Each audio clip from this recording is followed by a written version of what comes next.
Hello there, good evening. Welcome to Look North, our top story tonight. Remembering the 97 people who died 35 years after Hillsborough. One fan returns to Sheffield for the first time. You know, the first inkling we got was we came out there and there was a concertina gate and we could see bodies laid out. We'll look at how the anniversary is marked at the Sheffield Wednesday ground. Also tonight, a funding crisis in local hospices. Beds are empty because there isn't enough money to provide care. I cha-cha-cha with a builder from York who'll be tripping the light fantastic with me at the Rob Burrow Strictly Ball. And it doesn't seem like the day to be thinking about summer, but could the pollen count be about to soar? And there's been some heavy showers around today, some with hail and thunder, reports of snow in places too. But what about the rest of the week? Join me for that detailed forecast.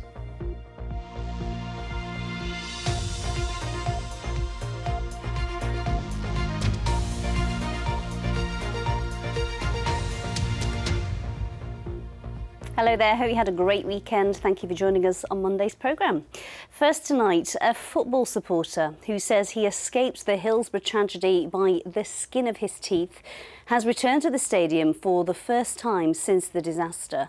Steve Head laid flowers at a memorial service to remember the 97 Liverpool supporters who died following the crush 35 years ago today. Meanwhile, fans of Liverpool's opponents that day, Nottingham Forest, are calling for a permanent memorial at their ground to remember those who died. Phil Bodmer has more. English football's darkest day, April the 15th, 1989.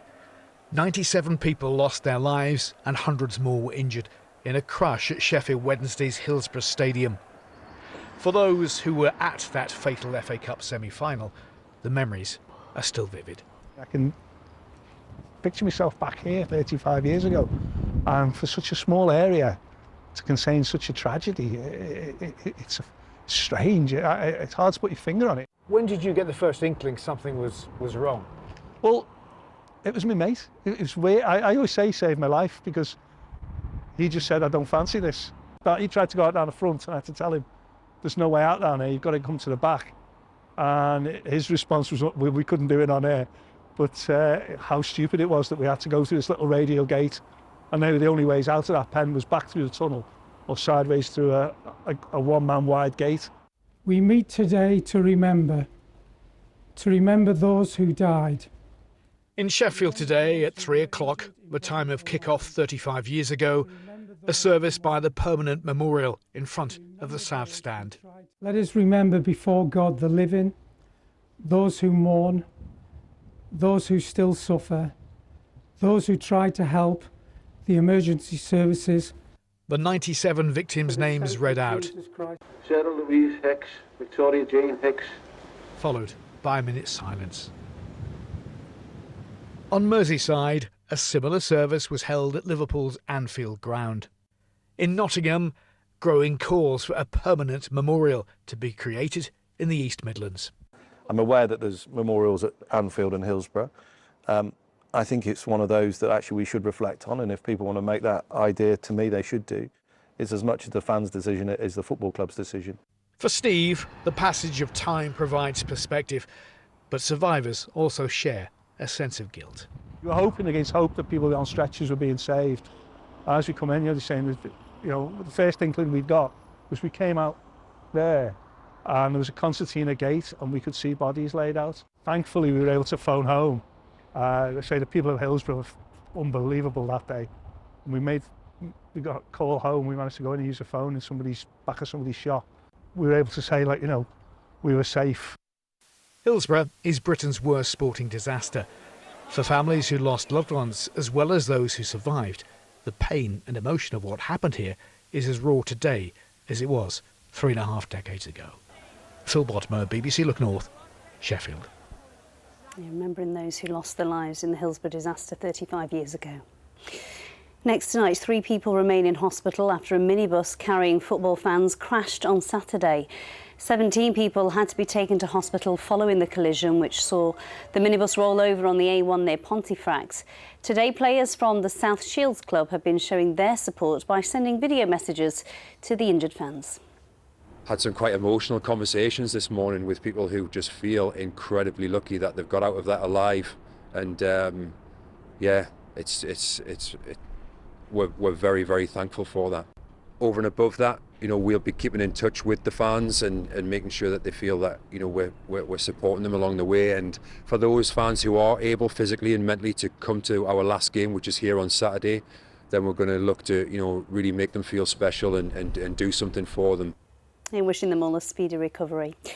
A 6-year-old girl from North Yorkshire is being hailed a hero after she saved her family from a house fire.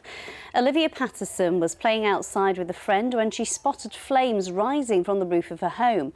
She ran inside to rescue her mother and 2 younger siblings who were all asleep on the sofa. It was fire, and then the flames, and then the smoke. I ran in to tell Mummy. And where was she? And she was in the living room sleeping. So she was asleep and the house was on fire? Yeah, with my siblings. And so what did you do then? What did you say to her? I said, Mummy, wake up, the house is on fire, get out, get out. I was really shocked. I couldn't believe it that she'd run in, and I'd obviously spoke to my neighbour, and my neighbour said I tried to stop her and she was just Olivia. She obviously just knew that we was in there. Nobody was going in for us because they obviously thought we wasn't home. I'm really proud, immensely proud, yeah. What a brave little girl she is. Now, hospices in our region say they face a devastating financial crisis because of rising staff costs. The centres which provide end-of-life care receive only a fraction of their funding from the NHS. One charity is calling for more government funding. Sophie Long has been to meet a family from Leeds who rely on care in Huddersfield. He was just a normal child, just running around just like his sister, flying at school, doing really, really well. And things started to change. Noticed that his handwriting was starting to go off. He seemed to be struggling a little bit hearing. His walking changed. It was almost like he'd had like a mini stroke type thing. Ethan was diagnosed with a rare condition, adrenal leukodystrophy. The condition that Ethan, who's 9 years old, was diagnosed with results in symptoms similar to motor neurone disease and dementia. He's already lost the use of his limbs. Eventually, he won't recognise his parents or twin sister. They now rely on the help they get at the Forget-Me-Not Hospice in Huddersfield, which supports children who have life-shortening illnesses and their families. What we're able to do with every family that comes to us is support them in a really bespoke way to help them with their particular needs and to help them cut through some of that chaos that they're facing in a time of absolute trauma and uncertainty. But Forget-Me-Not Hospice is facing a funding crisis. Just 10% comes from the government. For the remaining 90%, they rely on charity fundraising. And that's becoming more difficult due to the cost of living crisis and climbing prices. And we start every single year with that degree of uncertainty. And what we say is that, you know, we'd like to be able to support families today, tomorrow and in the future. But can I hand on heart say that I can offer that certainty to families in 3, 4, 5, 10 years' time? Possibly not. At the Ashgate Hospice in Chesterfield, 6 of their 21 beds lie empty due to a lack of funding. We have to have a public debate in this country about how we fund end-of-life care. We wouldn't fund baby care, we wouldn't fund maternity care in this way. There would be an outcry, and with good reason. This place gives us support and comfort, gives Ethan support and comfort, but more importantly, it gives him a sense of normality, because here he can be himself. Sophie Long, BBC News. Well, the Department for Health says it wants everyone to have access to the high-quality, personalised palliative care that can make all the difference at such a very difficult time. It's made an additional £350 million of funding available since 2020. Now, 600,000 people in Yorkshire won't be able to vote at next month's elections. That's because they're not registered to. That means nearly 15% of the population won't be able to have their say on who spends their money and who runs their services. The deadline to register is tomorrow night, as our political editor James Vincent very entertainingly reports.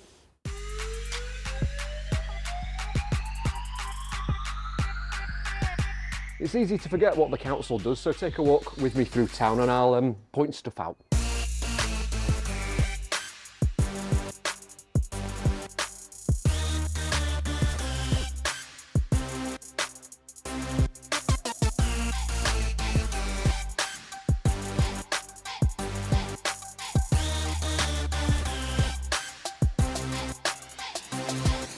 There's plenty of stuff that you can't point to easily as well. Looking after older people and those at risk takes up pretty much 3/4 of the council's funds.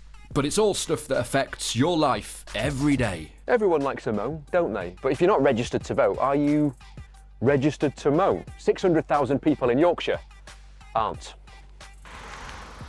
That's right. We know that across the UK there are 8 million people who aren't correctly registered, which means that all those people are missing out on their chance to have their say at these elections.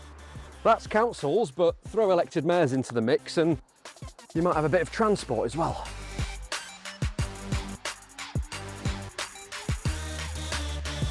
But maybe the idea of elected mayors might inspire more people to vote? Particularly, I think, at a time where, trust and appetite and engagement with politics can be somewhat difficult. I think the Metro mayors have proven successful in actually connecting to their local populations.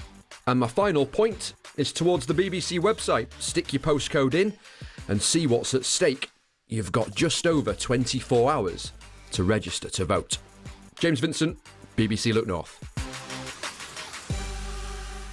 Very clever way there from James Vincent of making politics accessible. And Sally's here now with the sport, about to entertain us as well. Hopefully. Thank you, Amy. No I'll pressure. try my best. We start with football and let's go straight to the Championship, where it's getting really exciting and nerve-wracking at the top and bottom of the table. Leeds United could be starting to show a few jitters in their bid to get automatic promotion back into the Premier League. Leeds were dominant for much of the game against Blackburn Rovers with plenty of chances. Dan James got close, but it was Blackburn who got one in the back of the net to win 1-0. The Whites' first home defeat this season leaves them in third place in the table. Meanwhile, at the other end of the table, Huddersfield were ahead against Bristol, courtesy of Josh Karoma's goal at 81 minutes. But just as Town fans were preparing to celebrate, a penalty was given in the 10th minute of added time, and that 1-1 draw dropped Huddersfield into third from the bottom of the table. In League One, it was also a draw for Barnsley, who have yet to confirm their playoff spot. The Reds came from behind to take a 2-2 draw with Reading. They are fifth in the table and face Portsmouth tomorrow night, needing 3 points from their remaining 3 games to secure that place in the playoffs. Now, what about Doncaster Rovers? They are on an absolute roll with their push for the playoffs, going into overdrive with a 4-0 victory against Accrington. This is their best winning run for 77 years. They move within a point of League Two's top 7 despite facing relegation danger at the start of February. Fans are feeling positive. There's nothing to stop us. There's nothing to fear. The team's playing with freedom. Team are believing, the fans are believing. We're seeing increases in attendances week on week, so there's nothing to fear from this. We can do it. We can do it. Now to the Challenge Cup, and Huddersfield Giants are through to the semi-finals after knocking out Super League leaders Catalan Dragons on their home turf. The Giants turned in a superb performance in Perpignan with 6 tries, including this from Kevin Ngama, to win by 34 points to 6. They will now face Warrington in the semi-finals. And in the women's quarter-finals, York Valkyrie sailed through to the semi-finals, beating Featherstone by 74 points to 0. Leeds Rhinos women are also through. The halfback Richie Myler has just announced his retirement following a long-term elbow injury. Myler, who has played for several clubs including Leeds, York and Warrington, also earned 11 international caps for England. Recovery from surgery, though, has proved troublesome. He's now been appointed at Hull as their director of rugby. In ice hockey, the Sheffield Steelers are steaming ahead in their mission to get the Grand Slam after making it through to the playoff finals weekend after a 13-5 aggregate win over the Fife Flyers. The Steelers are already Challenge Cup champions and Elite League title holders. Now they have the chance to win the playoffs too, with their semi-final on Saturday against Guildford. The finals on Sunday.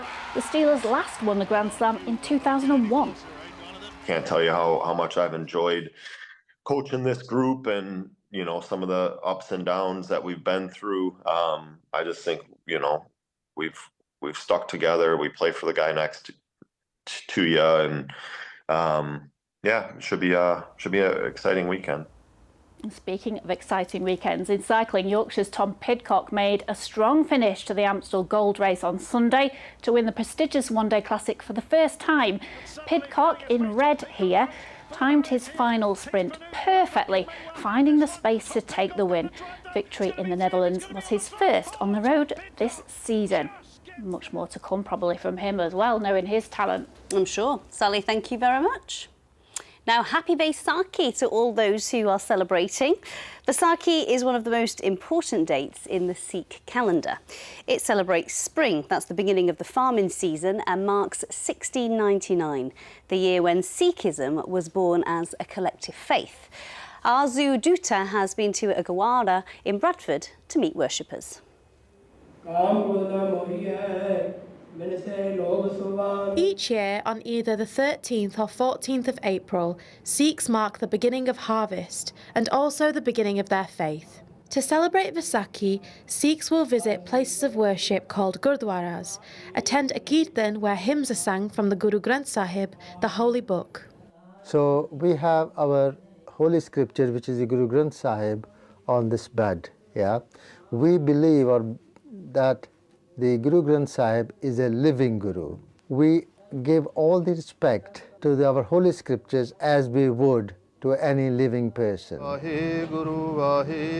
And of course, no celebration is complete without food. Our Granthi is making prasad, and prasad is a sacred, blessed food, and then everybody who comes to the Gurdwara is offered prasad. Langar is something that was started by Guru Nanak Dev Ji, and the philosophy about that was feeding the needy. Every Gurdwara has a langar hall attached to it where everyone is welcome to eat. So if you can follow me and I'll show you how the preparation begins. All the ladies over here preparing the food for the Kandbar. We start with all these ladies doing the chilies for us. This will last for 3 days, so we're getting it all ready for 3 days. And I got the privilege on eavesdropping on a couple of aunties talking about their Vaisakhi memories. I remember that when I was born in Nairobi, Vaisakhi was really big because the Gurdwara was so big, and the Sangat used to be massive, and we used to go to every Gurdwara. Do you know, I was born in Kitale in Kenya, and it's a smaller town than Nairobi. Yeah. But we didn't have Nagar Kirtans, but we used to celebrate Vaisakhi, and we used to be so excited because we had new clothes to wear, and the Gurpurab were lasting over 3 days. Vaisakhi reminds us all to be grateful for what we have and remain kind in our hearts. We want to wish everybody in Yorkshire a very happy Vaisakhi. Happy Vaisakhi to you too. Now, this weekend, some well-known faces from our region will take to the dance floor at the Winter Gardens in Blackpool for the Borough Strictly Ball. It's an evening of fundraising for Rob Borough's MND charities. I'm taking part. I've been teamed up with builder Paul Hopwood. Now, that's his day job, but in his spare time, he used to cha-cha-cha and is a 4-time UK Latin champion. You're on the side of the floor, your stomach's going, you've got anxiety, you're nervous about going on, and then the music starts, and then it just changes. It's almost like an out-of-body experience. It's something you can't describe, that feeling of just being on that floor. I've been a builder for 40 years. I enjoy what I do. Yeah, it's good. It's out in the fresh air, better than being stuck inside somewhere. My real passion is dancing. Started doing it when I was about 8-9 years old, stopped when I was 11, and then started again when I was in my early 30s. I'd retired from dancing in 2021, and I got a phone call from Rob Borough's sister to ask me if I would take on a celebrity. At the time I didn't know who it was, but as soon as she said it was for the Rob Borough Strictly, I was like, yeah, straight away. My wife wanted to learn how to jive, and that's how I just got back into it. And that transpired from my son dancing. I used to stand there and watch them and think, I can do that. I can beat them with the right partner. And I got with the right partner. Our main achievements were winning the British National over 35 Latin Championships 4 times. The first championship, 2014, just an immense feeling, absolutely immense feeling. Never felt anything like it. I mean, I walked on Blackpool floor after winning it, getting announced winning it, and I'm like choked. You know, and I'm a builder. You don't choke, but I was. Your son obviously got into dancing because of you. How does it feel to see him being a professional dancer now? I'm very proud of him. Very proud of him. He went on to make multiple professional British national finals, and now he lives in California and he teaches dance over there with his wife, teaching what they love doing. How does it feel to have the full dance outfit back on? Very tight. It's hard work. It is hard work, but it's lovely hard work. No, it's good to be back. And Paul has the patience of a saint because he's had to put up with me for the last 3 months trying to put my 2 left feet together. A bit disappointed when he found out you were the celebrity. I mean, he seemed quite happy about it, to be fair to him. What a star. He was. Now, Paul, you have your own slot on Mondays. Exciting. I know, you love a bit of screen time. So this is called The Weather View, a new Monday regular slot. You've been sending in your questions for Paul. Last week we talked all about the wet weather. Today it's the pollen, although the weather today feels like we should be talking about the rain yet again. I know, I mean, interestingly enough, pollen count is moderate, but obviously a lot of people suffer from it, and it was actually a common thread when we asked people about what they wanted me to talk about today. So, got a bit of a graphic because there's 3 elements to the pollen count. We're currently being troubled by tree pollen. Trees need around 13 to 15 degrees to produce their pollen, which they're doing at the moment. Grass pollen is what gives 75% of us problems. That starts in mid-May. And little heard of weed pollen, that begins in the middle of June, July and lasts into September. Now, as you might imagine, the weather plays a crucial part. Days like today, the rain washes all the pollen out of the way. If it's windy during the day, often the wind eases on an evening, so the pollen floats back to the ground. But easily, the biggest factor is sunshine, because to pollinate we need photosynthesis. So on cloudy days and cloudy periods there's not much pollen in the air, but when the sun comes out you can get quite an explosion. So I'm going to come on to the forecast in a minute, but we've got a guest that I spoke to earlier today to explain a few tips on how to cope with hay fever. Anything that will act as a barrier between you taking your system and the pollen in the air. So sunglasses, protect your eyes, a little bit of Vaseline around your nostrils will cut down how much you breathe in, and also the dreaded mask from COVID. Doors and windows closed. Don't put the washing out on the line to dry. If you're really suffering, when you come in, maybe change your clothes, have a shower, anything to get rid of the pollen that you've trapped when you're outside. You don't want to be bringing it in and bringing the misery in with you. So I think the really interesting thing is, because it's been so wet and so cloudy, when the weather picks up, as it's going to do next weekend, when the sun comes out, there could be quite an explosion of pollen. So it's just a bit of a heads up. We could be in for quite a nasty pollen season once the weather eventually becomes better. Well, I'm dressed for spring, but it's certainly not felt like it. You are dressed for spring. I've got a plug though, because we want more of your questions. If you found that interesting, you can get in touch with that QR code, point your smartphone to that coded thing there, or you can ring up and get in touch on WhatsApp. Anything you want about the weather, the climate, weather pictures, whatever you like. Now, we've had some dramatic weather today. April showers doesn't even sum it up. The first picture was taken in Denham, and that was snow in one of the very heavy showers this morning. We've had hail and thunder as well. And this second picture, I'm reliably told by Tom Ingle, is of Edale. John sent it in, said it was Sheffield, but of course it's the Peak District. Just look at that rainbow there. Absolutely fantastic. That could be a screensaver. Beautiful shot there. If you've got any pictures you want to send in, send them to me on X, formerly Twitter, of course, Instagram, and on the Weather Watcher website. So, The headline for tomorrow is a bit better, especially for West and South Yorkshire. Showers towards the coast at first. They will move out of the way. But it is a sort of run of chilly northerlies this week. But the hope is this area of high pressure will ridge in time for the weekend. And if it does, believe it or not, it will be the first high pressure we've had for 3 months. High pressure brings dry weather, so let's hope that comes off. But we have had a number of heavy showers today.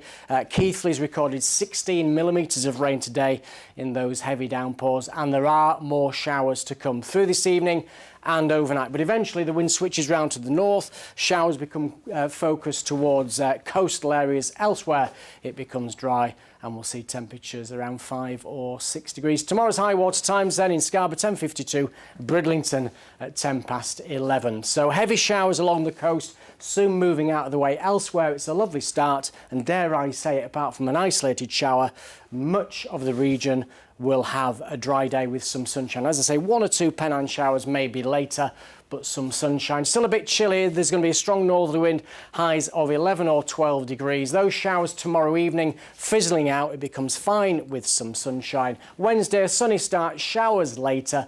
Not too bad on Thursday. There's a look at the weekend. A quick look. It does look a bit better. That's the forecast. You stuck your tail in. No, I've seen it. It's been flapping around all the way through the weather. That's it from us. Tom's here with your late news. Bye-bye.